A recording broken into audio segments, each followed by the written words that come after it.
Paz do Senhor, irmãos. Mais uma quarta-feira, estamos aqui para mais um estudo sobre a história da igreja. E esta quarta-feira o Alex vai entrar num assunto muito bom, que é sobre a reforma da igreja, né? Então, que você esteja participando do chat da igreja, que você esteja aí se colocando, né? Então, a semana passada ele falou sobre a história da igreja, assuntos maravilhosos, né? E você está podendo descobrir como era a igreja lá atrás. Não quero citar nomes de igreja, mas como era a igreja lá atrás. E o que Deus, né, está fazendo hoje através do grande evangelho de Jesus sendo expandido na face da terra. Então, fica aí, que Deus continue te abençoando. O Alex vai continuar trazendo esse estudo maravilhoso. Então, que Deus continue te abençoando. Vamos orar para que o Alex comece agora o estudo e a sua mente possa estar pronta para absorver a palavra de Deus e guardar no seu coração. Pai, no nome de Jesus, queremos te louvar, engrandecer o teu nome. Queremos neste momento, Senhor, entregar a vida do Alex, a vida de todos os irmãos que estão conectados conosco nesse estudo. Deus, que o teu Espírito que habita em nós possa desbloquear, Senhor, da nossa mente tudo que possa trazer qualquer dúvida, qualquer engano para as nossas mentes. Pai, em nome de Jesus, nós te louvamos e te agradecemos. Fica agora com o Alex. Deus abençoe vocês. Olá, meus irmãos. Tudo bem com vocês? Espero que estejam todos bem, na graça e na paz do nosso Senhor Jesus Cristo. Eu me chamo Alex e estarei responsável por compartilhar um pouco da história da igreja com os irmãos. Já fizemos isso há 2 vídeos atrás, então se você não assistiu o primeiro vídeo, volta lá para entender um pouco da origem do cristianismo, dos seus fundamentos. Em seguida nós falamos no segundo vídeo sobre a romanização da igreja, o envolvimento da igreja com o Estado. E hoje nós chegamos em um capítulo importante, que é a reforma protestante, como ocorreu, quem foram os personagens principais. Para isso nós temos que entender como é que terminou o último vídeo, né? Lembrem que a igreja com toda a sua pompa, o Papa com toda a sua pompa, com toda a sua autoridade, ele passa a ser descredibilizado agora pela sociedade. Os indivíduos não veem mais a igreja da mesma forma, com toda a autoridade que viam antes. Há sempre agora uma pulga atrás da orelha dos cidadãos da Idade Média, né? Dos cidadãos cristãos que faziam parte da igreja, acerca da sua liderança, acerca da igreja, com tanta corrupção moral, com tanta corrupção política, teológica, religiosa. Então a igreja agora está entrando num período de decadência, de declínio, em que a sua autoridade está sendo questionada pelas pessoas, certo? Então, para a gente entender um pouco o que causou a reforma protestante, a gente tem que entender como estava a Igreja Católica Romana daquela época. Então, pensem agora na autoridade do Papa sendo questionada, principalmente porque naquela época o Império Soberano estava se desfazendo para dar lugar agora a nações-estados independentes, que agora questionavam o poderio universal do Papa e não aceitavam essa autoridade suprema do líder religioso, certo? E naquela época também surgiram os pré-reformadores, aqueles que nós chamamos hoje de pré-reformadores, como Savonarola, como John Hus, como Wycliffe, que começavam a solicitar à igreja algumas pequenas transformações, algumas modificações na igreja católica romana, e a igreja permaneceu irredutível quanto à sua posição. É tanto que o destino desses homens, o próprio John Hus, o próprio Savonarola, foram queimados vivos. E o interessante é que existe uma profecia feita por John Hus, que ao ser queimado ele disse o seguinte: hoje vocês estão queimando um ganso, porque o nome Hus significa ganso. Hoje vocês estão queimando um ganso, mas daqui a 100 anos surgirá um cisne do qual vocês não poderão queimar, ou não poderão matar. E depois de 102 anos surge Lutero. Talvez Hus não tivesse nem noção do que estava falando, se referindo ao próprio Lutero, certo? Então surge Lutero, e mais na frente a gente vai falar um pouco sobre sobre Lutero, mas onde estava baseado os pilares da Reforma Protestante, né? O questionamento dos pré-reformadores, dos reformadores acerca da Igreja Católica. Estava baseado em dois prismas, dois questionamentos. Primeiro, o da salvação, e segundo, o da autoridade. Eles questionavam a salvação porque, embora a teologia da Igreja Católica Romana ainda hoje acredite que a salvação de fato vem pela graça, mas essa graça, ela pode ser alcançada, é como se o ser humano fizesse por onde essa graça ser alcançada. Então, existiam muitos fatores que envolviam a salvação e não era unicamente por intermédio de Jesus Cristo, mas sempre teria que haver alguma coisa a mais a ser feita, e a Reforma Protestante, os reformadores, vêm questionar justamente esse ponto da salvação. E segundo, o da autoridade, né? A igreja estava exercendo uma autoridade soberana naquela época, sobre tudo e todos, toda compartimento da vida humana, da vida do indivíduo. Ele perpassava pela autoridade do Papa, pela autoridade de Roma. Pensando nisso, eles começam a questionar essa autoridade toda que há nas mãos de um homem só, que era na mão do Papa.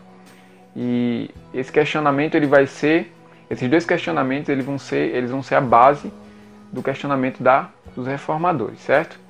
A gente está falando de um período aí que estava passando por um processo de mudanças econômicas, porque classes econômicas, elas começavam agora a se movimentar na sociedade, não há mais estagnação econômica, há agora um desenvolvimento econômico, a gente não pode chamar ainda de capitalismo, certo? Mais na frente a gente vai chamar, a gente pode perceber a criação, a origem do capitalismo, mas agora seria uma forma embrionária desse modo de produção.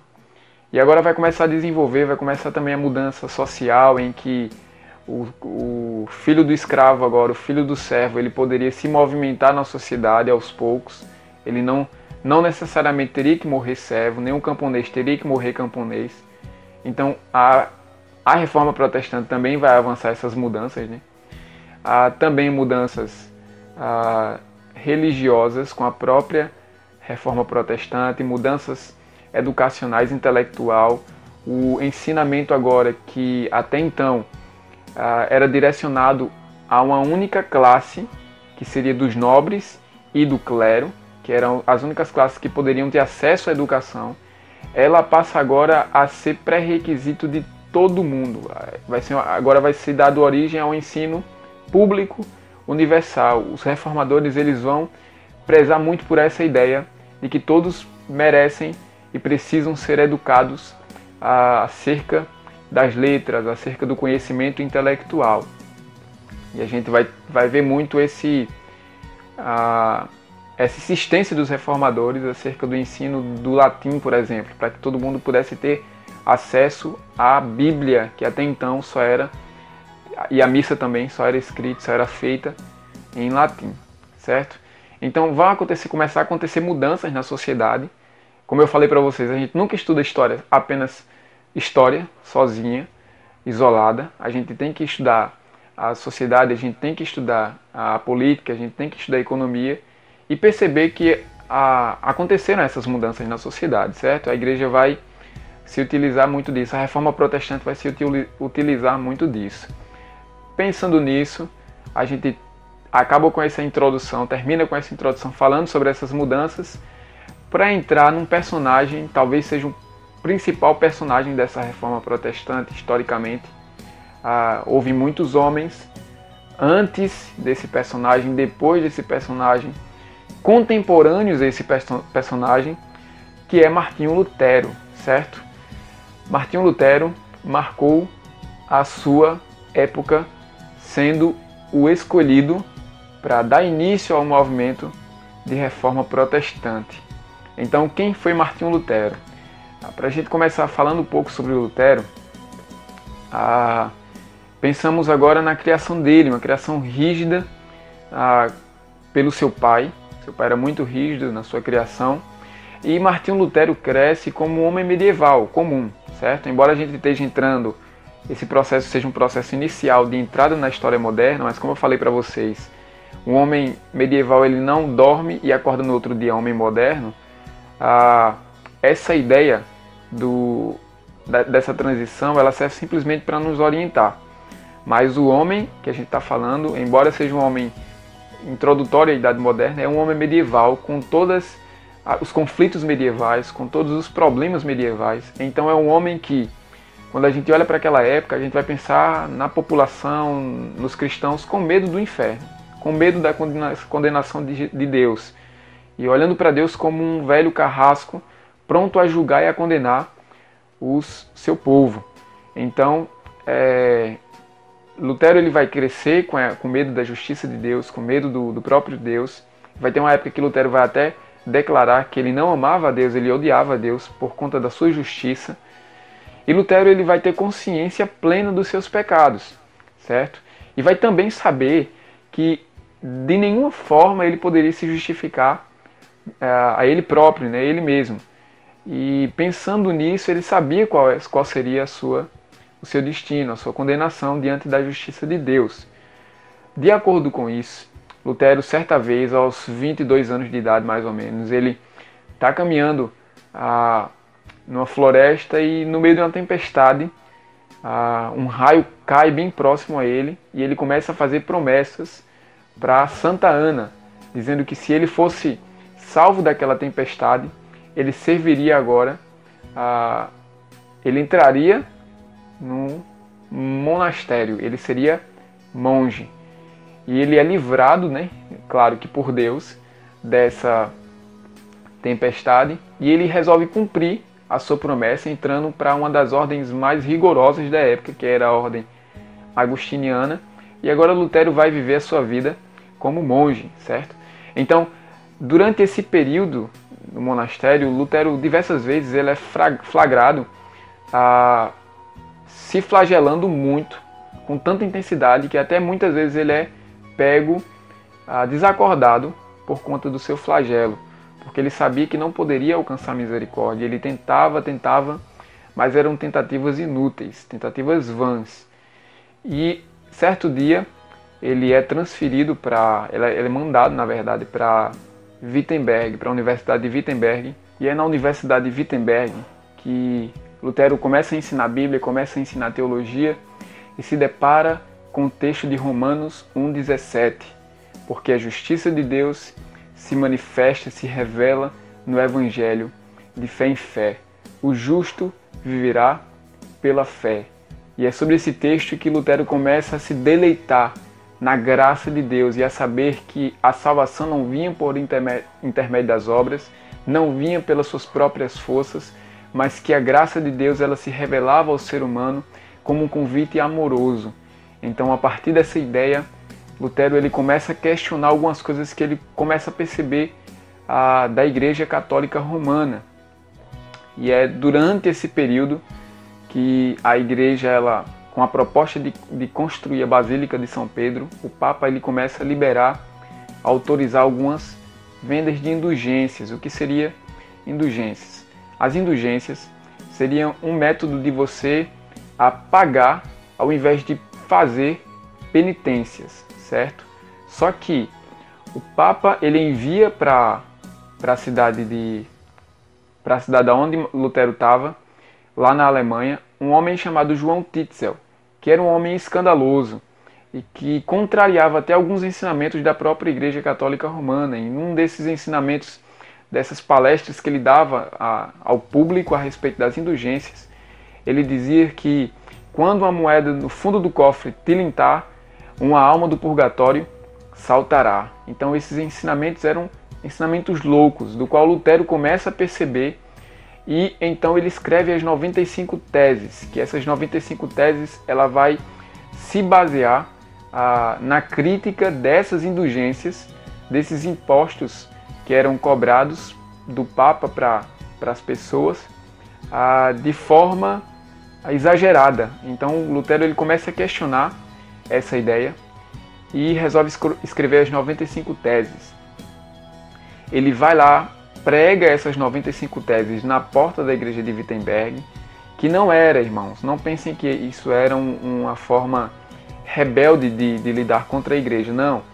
Esse ato de ir à porta da catedral e pregar a sua tese, pregar a sua ideia, era simplesmente um convite para um debate acadêmico, era só isso, até então.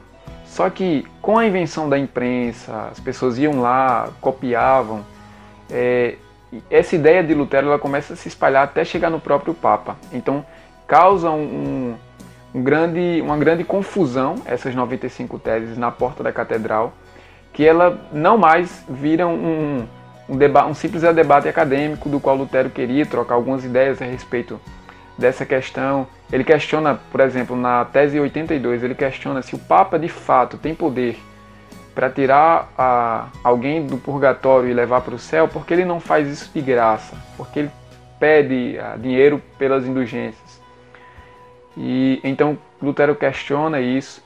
O Papa, isso chega até o Papa Leão X, o Papa pede para que Lutero se retrate, ele manda uma bula para Lutero, tanto que nessa bula ele vai escrever a famosa frase: um javali invadiu as vinhas do Senhor, se referindo ao próprio Lutero.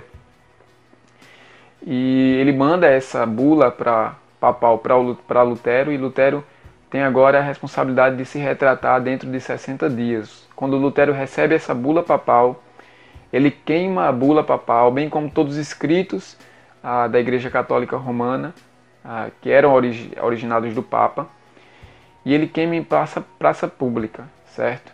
Então, no momento que Lutero faz isso, ele rompe com a Igreja Católica Romana. Claro, não era o objetivo de Lutero romper com a Igreja, ele simplesmente teve o mesmo objetivo dos outros pré-reformadores: reformar algumas coisas da Igreja Católica sem precisar romper com a Igreja Católica Romana. Só que não funciona. Ele rompe, o Papa agora queima os escritos de Lutero também, seria o troco, né?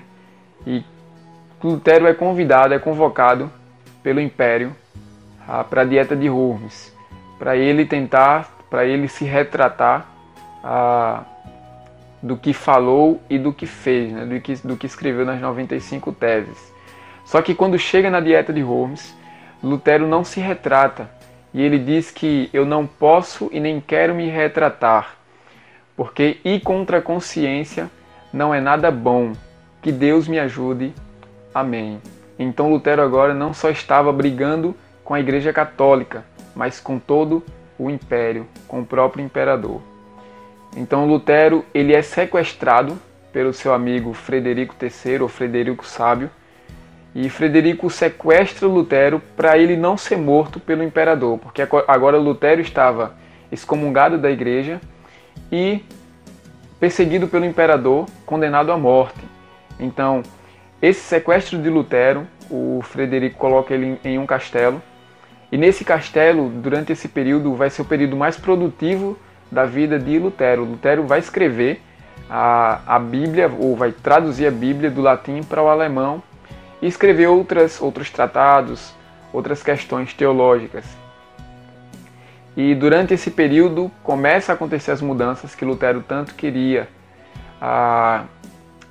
Os padres, as freiras, começam a contrair matrimônio. As mudanças religiosas, do culto, da doutrina, ela começa a acontecer durante esse período. Só que durante esse período também começa a acontecer algumas coisas desagradáveis, como revoltas entre os camponeses. Eles partem agora não para as discussões das ideias, mas para as vias de fato. Muitas mortes acontecem durante esse período, durante a revolta, até que em 1555 é lançado um tratado do qual os reformadores, ou os protestantes, como eram chamados, poderão agora cultuar e exercer a sua religião livremente, certo? As implicações da vida do Lutero geraram agora uma nova igreja, uma nova doutrina, um novo modo de se ver a Igreja de Jesus Cristo. E quando a gente fala em reforma protestante, talvez o melhor termo a ser usado seja reformas protestantes, porque houve mais de uma em diversos lugares, não só foi a do Lutero na Alemanha, mas, por exemplo, a gente pode lembrar do Zwinglio lá na Suíça. Era um padre mais intelectual que, através do estudo da palavra, ele começa a chegar nas mesmas conclusões que Lutero, nos mesmos questionamentos, começa a questionar o Papa, a autoridade do Papa, as indulgências, os impostos exacerbados que eram cobrados dos cristãos. E diante disso, Zwinglio era muito mais rigoroso do que o Lutero. Se Lutero ia contra aquilo que era contra a Bíblia, Zwinglio ia contra aquilo que não estava na Bíblia. Então tudo que não estivesse na Bíblia, Zwinglio não adotava, Zwinglio não fazia. E diante disso, ele vai começar a pregar sobre essa reforma, sobre esse questionamento, e a população lá de Zurique, que era a cidade de Zwinglio, começa a adotar o protestantismo, e outros estados, a Suíça era um país feito de vários estados independentes, e isso gerou uma confusão, porque existiam alguns estados que estavam adotando a reforma protestante e outros estados que não estavam adotando a reforma protestante, que queriam permanecer católicos. Então vai haver uma grande guerra civil entre esses estados, e no meio dessa guerra Zwinglio é pego e é morto. Só que mais tarde os estados entram em conclusão de que eles estariam livres para cada um seguir a sua religião que preferisse. Mas houve muita morte diante dessa realidade. Outro homem também que colaborou muito para a reforma protestante é Calvino, João Calvino. Calvino ele colaborou muito com a parte intelectual da reforma. Ele escreve muito tratado teológico a respeito da reforma protestante, das novas ideias. Ninguém sabe exatamente ao certo o momento exato em que Calvino se converte, mas há um momento em que ele rompe com a Igreja Católica. Ele era muito católico romano, só que é um momento que ele rompe, e ele agora quer um lugar para descanso, para produzir a sua parte intelectual da reforma. E ele pensa em ir para Estraburgo, que era uma cidade próxima, só que ele passa antes por Genebra. E lá em Genebra está começando a haver muita mudança, por influência da reforma protestante, e não há ninguém que encabece aquela reforma ali. Não há ninguém que oriente os irmãos a seguirem a ideia da reforma protestante. Então, o Guilherme Farel, ele chama Calvino e amaldiçoa o descanso de Calvino se Calvino saísse daquela cidade e fosse para outro lugar para descansar, porque eles precisavam de Calvino ali naquela cidade. Então, Farel ele insiste para que Calvino fica em Genebra e vai agora produzir a parte intelectual da reforma. E essa contribuição de Calvino para a reforma protestante, a parte mais intelectual. Claro que diante da reforma protestante, como houve muitas reformas, muitas cabeças pensantes, embora eles chegassem num denominador comum, mas havia muita discordância, por exemplo, no que se refere à ceia do Senhor. Enquanto Lutero acreditava que de fato ali estavam o corpo e o sangue de Cristo, Calvino, por exemplo, diferenciava e dizia que era só o símbolo, que era só a representação, o termo que Jesus Cristo usa, né? Em memória. E de fato o vinho não se transformava em sangue, nem o pão em corpo. É tanto que essa briga, essa desavença fica tão intensa entre o Zwinglio e o Lutero, que o Lutero ele diz para o Zwinglio que eles não tinham o mesmo espírito naquele assunto.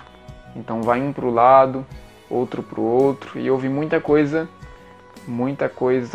negativa na reforma protestante. Por exemplo, surgem algumas pessoas que achavam que os reformadores não tinham ido além, ou não tinham ido ao ponto que deveriam ter ido.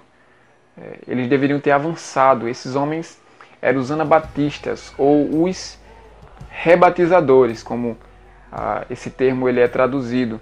Por que eles eram chamados assim? Porque eles começaram a se rebatizar. O batismo infantil agora não era válido para eles, porque eles agora teriam a consciência do pecado para essa realidade. Diante disso, esses homens eram homens piedosos, eram homens de muita oração, eram homens que eram bíblicos, eles queriam voltar o máximo possível ao Novo Testamento, ao modo de vida do Novo Testamento, ao modo de crença do Novo Testamento, à teologia do Novo Testamento. Então, caracterizando isso, eles foram muito mais rigorosos do que os próprios reformadores. Só que havia um problema. Como todas as heresias, como todos os movimentos heréticos, eles eram rebatizadores, os reformadores olharam para os anabatistas como mais um movimento herético, embora não fosse. E agora os anabatistas vão ser perseguidos, tanto por católicos quanto por protestantes. Então os anabatistas vão morrer de forma cruel, queimados, esquartejados, e uma forma irônica de se matar os anabatistas eram por afogamento. Eles diziam: já que vocês gostam de se rebatizar, então sejam batizados, e matavam os anabatistas afogados. Daí é onde surge o lado negativo da reforma protestante, o que aconteceu de errado, que é justamente quando muitos anabatistas vão morrer por conhecimento, né, do Zwinglio. Por exemplo, um homem vai morrer na França, vai ser condenado à pena de morte, também por conhecimento de João Calvino. Então, a realidade desses acontecimentos nos provam, irmãos, que a gente tem que ter uma certa crítica quanto a tudo o que está fora da Bíblia, porque esse movimento de reforma protestante veio para abençoar muito as nossas vidas. Eu creio que é o Senhor justamente entrando com a sua providência no meio da história. Contudo, os erros desses irmãos nos provam que eles são falíveis. Deus nos ensina todos os dias que esses movimentos aconteceram para nos mostrar que o Papa não é infalível, Lutero não é infalível, Zwinglio não é infalível, os próprios anabatistas que morreram eram vítimas, também não eram infalíveis, e que infalível realmente só há um, que é Deus. E a única coisa que não era inerrante naquela época, e ainda não é, e nunca vai ser, é a palavra de Deus. Então, isso nos prova que existiam coisas que eram negativas da reforma protestante. Isso também nos dá um senso de crítica quanto a esse movimento. Nós não somos reformados, nós não somos protestantes cegos que não vê o lado negativo da reforma protestante. Nós vemos e nós temos a capacidade de criticá-lo e de questioná-lo, certo? Embora o movimento em si tenha sido bom, embora o movimento em si tenha sido abençoador e tenha sido de fato a vontade de Deus, tenha sido de fato aquilo que Deus queria para o seu povo. Então, pensando nisso, nós temos a capacidade de criticar o que houve de errado. Nós não somos protestantes loucos e inquestionáveis, infalíveis. Nós somos falíveis, sabemos que só há um santo que coordena e controla toda a história, que é Deus. Amém? Então, o próprio Lutero também é um lado negativo. O próprio Lutero ele vai questionar, por exemplo, a epístola de Lucas, chamada de epístola de palha. Ele vai ter um caráter muito antissemita contra os judeus e dizer que talvez seja até uma expressão muito forte para ser dita, mas foi dita pelo próprio Lutero, que os campos de trabalho forçados são para os dois, tanto para judeus como para porcos. Então, você percebe que, embora tenham sido homens levantados por Deus, direcionados por Deus para fazer a sua vontade, eles continuavam sendo homens, assim como eu, assim como você, somos pecadores, lavados e remidos, mas pecadores ainda ilimitados. Houve também a reforma protestante na Inglaterra, com o rei Henrique VIII. Só que essa reforma protestante ela foi um tanto quanto diferente das outras, porque foi uma reforma mais política do que aquela reforma apaixonante, aquela reforma apaixonada pela doutrina, por voltar às Escrituras. Como foi isso? O rei Henrique VIII estava casado lá com a Catarina de Aragão e eles não poderiam ter filhos, e o rei não poderia conceber o seu sucessor, né? o seu príncipe. Então o rei ele pede ao Papa para que lhe conceda o divórcio, lhe conceda a petição de divórcio para que ele pudesse casar com outra pessoa e ter o seu herdeiro, ter o seu sucessor. E o Papa ele é intransigente e não dá essa permissão. Então talvez esse não fosse o motivo principal, tivesse outros motivos políticos por trás, econômicos, mas o rei ele não conta a história, ele se divorcia da igreja, ele se separa da igreja e agora ele se denomina o chefe da igreja. Só mais na frente, depois de seus sucessores, a Elizabeth I é que vai de fato dar as diretrizes para o que seria a reforma protestante na Inglaterra, com uma igreja com uma doutrina mais protestante e uma liturgia mais católica. Então é criada a Igreja Anglicana. Foi um movimento mais político do que religioso em si, mas que culminou na origem da Igreja Anglicana.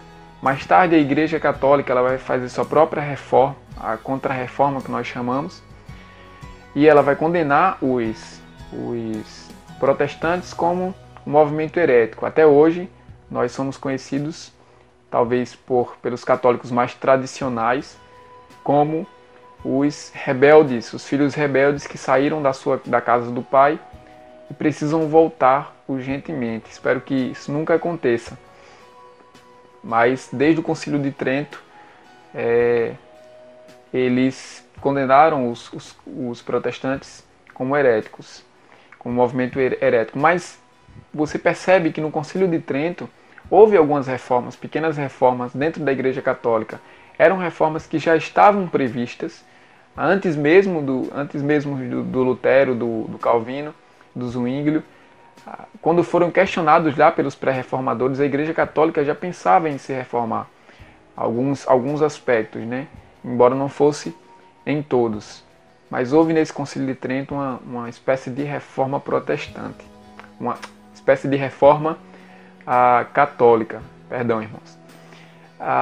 Pensando nisso, por fim, né, para a gente finalizar, a gente precisa lançar mão das consequências da reforma protestante, certo? Hoje, que isso foi feito depois da reforma protestante, quando a gente vai fazer um culto em comemoração ao dia da reforma protestante, especificamente no dia 31 de outubro de 1517, quando Lutero prega lá as 95 teses, e nós lembramos muito dos 5 solas, né? Sola gratia, somente a graça, só por intermédio da graça que nós obtemos salvação. A sola fide, a fé como instrumento, um canal para a salvação, sem nenhuma relíquia, sem nenhum ídolo, apenas pela fé nós obtemos a salvação. Sola Escritura, a Escritura como autoridade maior do que a tradição.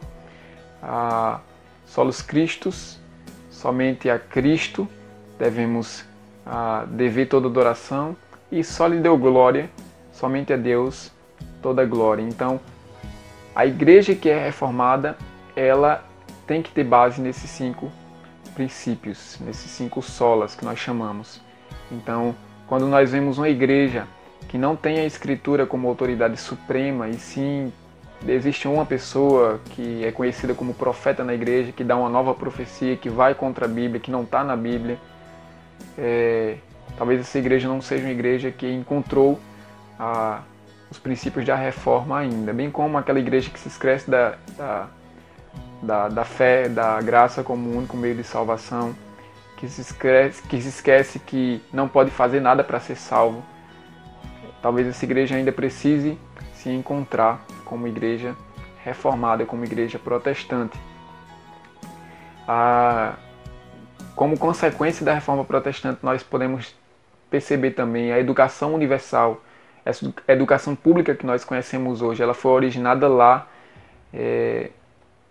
na Reforma Protestante, um sujeito chamado Philippe Melanchthon, amigo de Lutero, que também deu origem ou sistematizou a ideia dessa educação universal para todos, sem distinção de cor, de raça, de classe social. Podemos ver também algumas denominações sendo criadas, o luteranismo, o anglicanismo, as igrejas calvinistas, mais tarde as igrejas metodistas, que daí é um assunto para o próximo vídeo, né? Entre outras coisas, irmãos, também a ideia do sacerdócio universal. Todos nós temos capacidade dada por Deus, pela sua graça, de chegarmos até Deus, de elevarmos as nossas vozes, o nosso coração e nos derramar diante de Deus, sem precisar ninguém mais fazer isso por nós. Deus nos dá essa liberdade e a Reforma Protestante vem trazer isso para o seu povo, o culto menos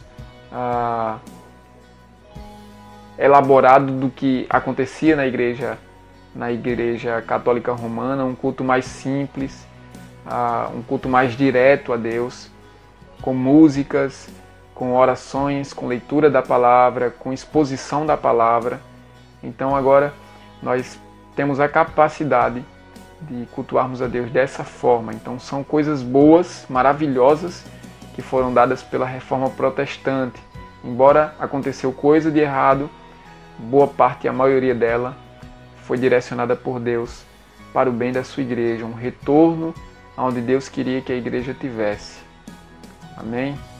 Próximo vídeo nós estaremos falando sobre os avivamentos que ocorreram no século XVIII, XIX, talvez no século XX a gente fale sobre algumas coisas, através dos homens conhecidos, Charles Spurgeon, os metodistas, os morávios, o John Wesley, Charles Wesley, essa galera toda. Então, convido você a assistir o próximo vídeo. Se você não assistiu os outros dois, vai lá, assistir o primeiro, o segundo, assistir esse.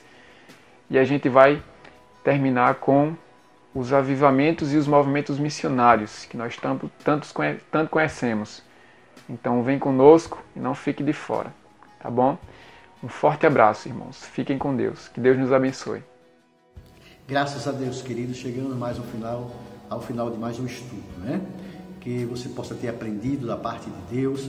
As suas dúvidas você coloca aí, né, no nosso WhatsApp. Em breve vamos estar colocando um WhatsApp só para perguntas. Vamos deixar um número aí só para perguntas e vamos estar trabalhando dentro disso aí. Então, que Deus continue te abençoando, certo? E a bênção de Deus, ela está sobre a tua vida e o teu coração. Quero agradecer ao Alex, né, por esse estudo que ele tem nos dado, a você que tem também se colocado aí, mais uma vez, pedindo para que vocês da nossa igreja peça alguém para fazer inscrição no nosso canal, se inscrever no nosso canal, porque precisamos chegar a um número bem mais expressivo. Chegamos hoje a 360 inscritos, né? Para a glória do Pai, no nome de Jesus, vamos agradecer a Deus, para que Deus continue abençoando a sua vida. Pai, no nome de Jesus, queremos te pedir a tua bênção, mais um estudo, Senhor, nós somos gratos a ti.